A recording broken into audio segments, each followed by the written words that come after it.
Hey everybody, it's Kevin at Bear Creek.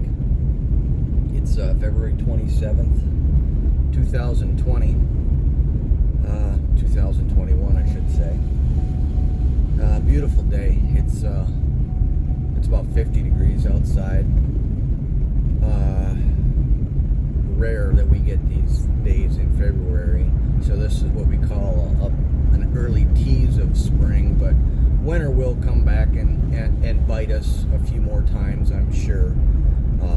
It also bites the bees, so this is a time of the year that you use a lot of hives because they start brooding up a little bit, and then when it warms up, some of the bees will go over for some honey while the others stay on the brood, and then it'll get cold and we'll have a cold snap for 4 or 5 days, and the cluster is separated and there's not enough bees to cover and keep themselves warm, and the bees over the brood will be the first to perish because they don't have the food. So this is a real dangerous time for the bees, so having stores above them, very, very important this time of the year. So good time to go in and see the healthier colonies. Just poke in and are they alive, and if they are, do they have honey, and maybe give them a pollen patty. I'm headed out to the farm. I'm going out. I haven't been out there since December. I don't even know if I have any colonies that survived out there, to be honest. But we'll see soon. But I've got sugar bricks with me and some pollen patties, because why not, right? I kind of needed this nice day and to get out to the bees, therapy day for myself. I had a rough week. Lost two of my friends, actually. One more of an acquaintance that I've known for all of my adult life. Great guy, super great guy, fishing guide. Just super nice. We weren't extremely close, but just you would like to be around him. The other one was very, very close to me. Very, very good friend of mine.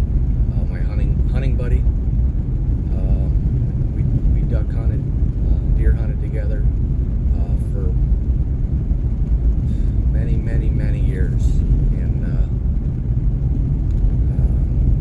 so it was quite a shock yesterday that I had heard that he had died.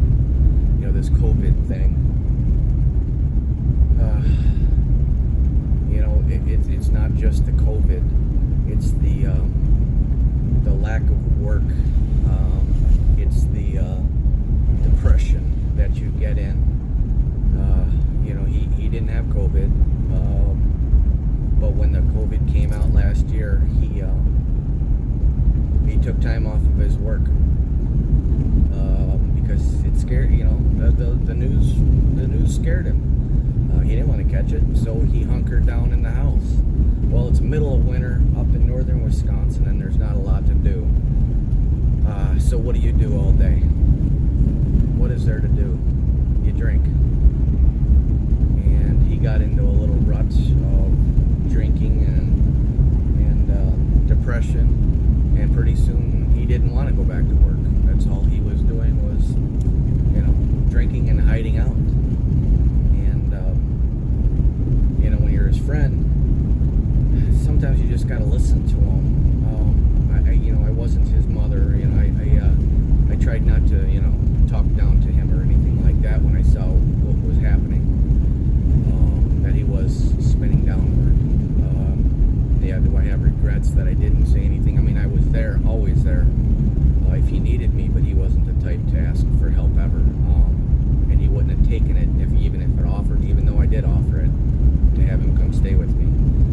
But it's very, very important for mental health to get back to work and to have these hobbies, to get yourself and keep yourself busy during these times. This country has to open up. This is getting absolutely ridiculous. But for me, you know, I stayed working. I did take some time off, and I could see the rut that I would get into when I quit my last job and before I got my new job. But I was chomping at the bit to get back. I didn't fall into like drinking all day or anything like that. Thank God. But you know, I gotta. Like I said, my beekeeping keeps my mind occupied, keeps my hand occupied during my slow times. I like to hunt and fish, and I did things to keep myself occupied even when places were closed. And I think it's important that all of us, like, you know, have a hobby, get back to work. You know, press your government to open things back up. This is not healthy. It's not healthy at all. I'll get off that soapbox. So I just wanted to share my thoughts on that with you. Had another debate with a... actually, I didn't have the debate. I was actually watching the debate on... it's kind of like a scientific beekeeping forum. A lot of talking heads, professors and scientists and long-time commercial beekeepers are on this forum. But they were talking about the sustainability of beekeeping and making a living at it, and whether the people could survive without the pollination money that the migratory beekeepers use to sustain themselves. You know, there's a lot of debate back and forth about whether they could or they couldn't. You know, Canada, they don't do pollination. They rely strictly on the honey sales. So it obviously can be done. But one guy wrote something. He went to work for a beekeeper, and I wanted your guys' take on this because I've already had a chat with my beekeeping guys on this. But I'm just going to kind of lay out the math of how this guy described this. He said in March, he got hired on. In March, the commercial beekeeper, it was just him and the commercial beekeeper. There's two guy operation. He bought 600 packages and shook 600 packages into 600 singles in March.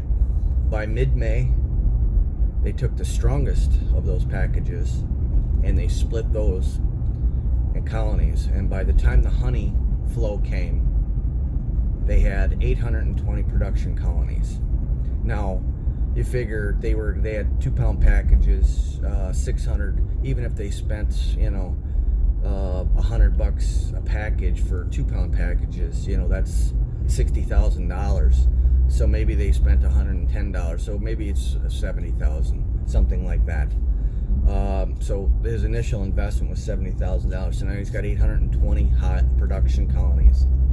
I'm not sure exactly where they were at doing this, but it was somewhere a little south of here, obviously, because they started in March. But those 820 production hives ended up with 162,000 pounds of honey. He doesn't sell to packers, he sells it in 5-gallon pails to people. It averaged out, they said, around 195 pounds a hive, which is just insane. And I gotta say hi to my farmer here. And so anyways, if you figure 162,000 pounds of honey, even at selling it in pails at $2 a pound, that's like $322,000 in profit, or in sales, I guess you could say, with a $60,000 to $70,000 investment. Now here's the kicker. They take every drop of honey from the hive, every drop. They shake out all the bees. There's no bees for wintering. They don't overwinter, so they don't spend a penny for varroa mites. They don't spend a penny feeding their bees in the fall. to get them up to weight for winter. So all of that is pretty much just pure profit. They have absolutely no bees. Shake them all out on the ground, and that's it at the end of the season, and they do it all over again the next year. What do you think about that for a business model? He cleared like 200, probably $250,000 cleared. Obviously, he had to pay his help. Let's say that he paid his guy really well, and the guy made $50,000 a year. Still, that's $200,000 of pure profit for the commercial beekeeper. Now, hell of a business model, but I'll tell you, I was talking with my other guys, and that's bee having, and that's not beekeeping. That's somebody that's in business and is not a beekeeper. I just, for instance, this last year, you guys saw my 1.5 pound package experiment. I bought 2 packages and 2 queens. I spread those over 4 hives, and after all was said and done, I averaged about 60 pounds of honey off of each hive, and that was, I spent like $290 roughly on the 2 packages and the 2 queens, and I sold the honey for, I don't know, you figure after my glassware and my labels costs, I made like $4.50 a pound on it because I packaged it obviously myself. So I made a little over $1,000 just on those 4 hives, and my initial investment was $300. So that was, $700 cleared. Now I still have to spend money for my treatments and time, and I still have to spend money, probably $30 on sugar in the fall for each hive. But still, I still showed a profit, but not as much as I would have if I'd have just said, you know what, I'm just going to get rid of them, and we'll worry about buying some more packages the next year.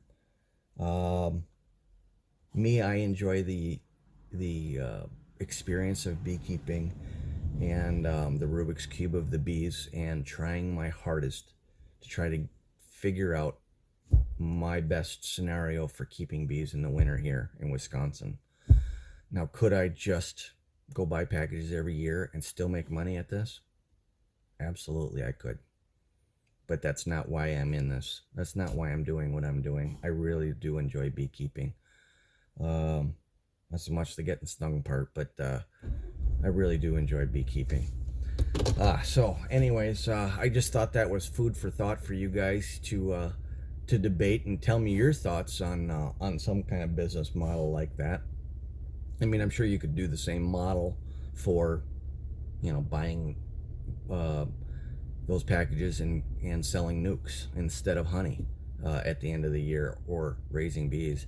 This year, I'm going to produce more bees than honey, just because I need the resources to raise all these queens that I'm going to be producing, and the nukes that I'm going to be making out of it. So that's going to be less resources for honey. So I've already, I'm focused just on getting bees. If I don't sell any honey this year or nukes, I'm shooting for 40 hives to overwinter next year, and that's to have 20 coming out of winter, with 50%. Now, I would love to get 70 to 80% survival rate, but I just haven't gotten over that 50% threshold. It's hard. Maybe last year I did pretty good actually, but it's really hard. That 2-week deep freeze kicked my butt this past couple weeks ago. Absolutely kicked my bees in the teeth.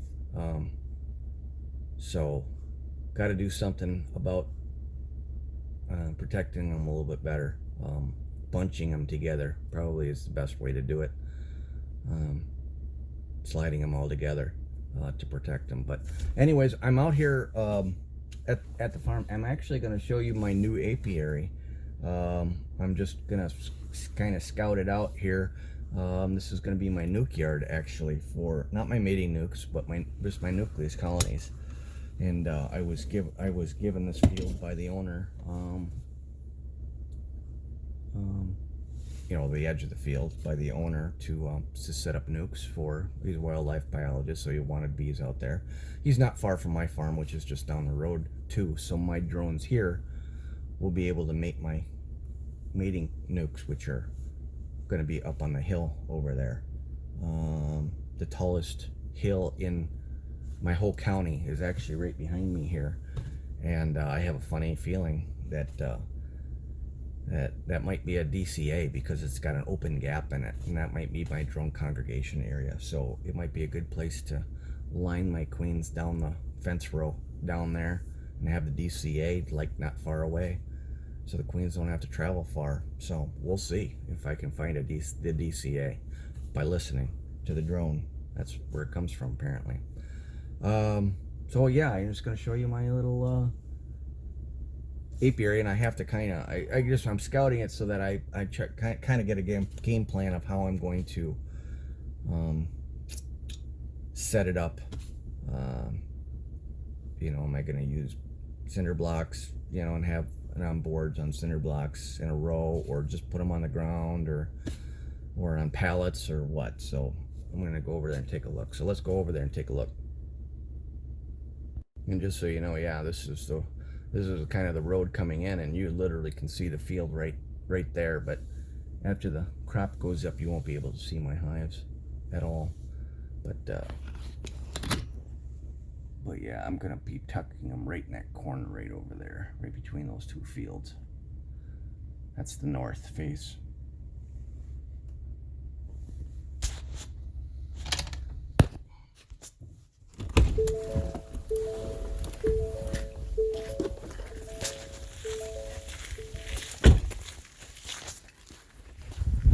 So this is the new field. It's got a kind of a lowland area, kind of down a little further. The farmer can't really farm it because it stays kind of wet. Towards the middle there, you can kind of see where the corn rows kind of stop. But in the back, there's goldenrod and whatnot, and there's fields. Well, you can actually see through the woods there. There's fields up through there. And then this is the wood line between a field, and then there's a road on the other side there. But take a walk up here.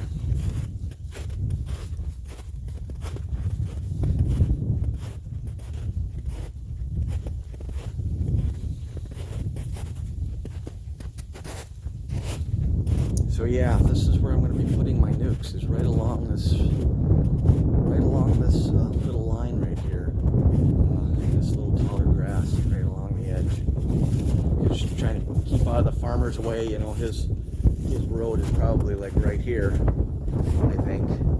And so, you know, literally where the snow ends here, that's kind of where my nukes are going to go, right along this in a row. Now I got to figure out if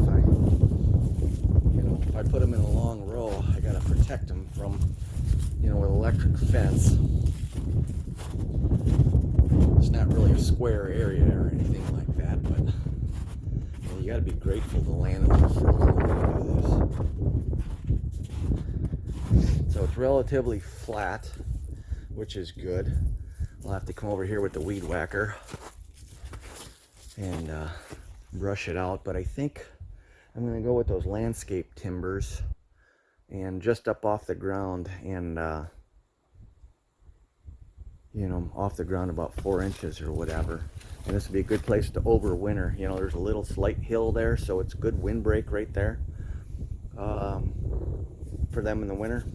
It's a southern face, so yeah, right there, that's well, there's the sun right there actually. So I think this is going to be a great spot for my nuke yard. I'd like to have about, like I said, about 40 nukes stacked along here come fall of next year, or fall of this year, I should say. Okay. And yeah, the wildlife biologist was showing me all the different trees and flowers, and the trees that come into bloom. I mean, he's got everything from apples to hawthorn to basswood to oh God, what is the other one? A black locust. And it all comes into bloom at different times, and it's just right along this field edge here, you know. And even if the farmer plants corn, so what? All the trees are going to be, you know, coming into bloom at different times, which is going to be great for my bees. You know, I got hay fields all over the place, which are going to have dandelions and clover early in the spring.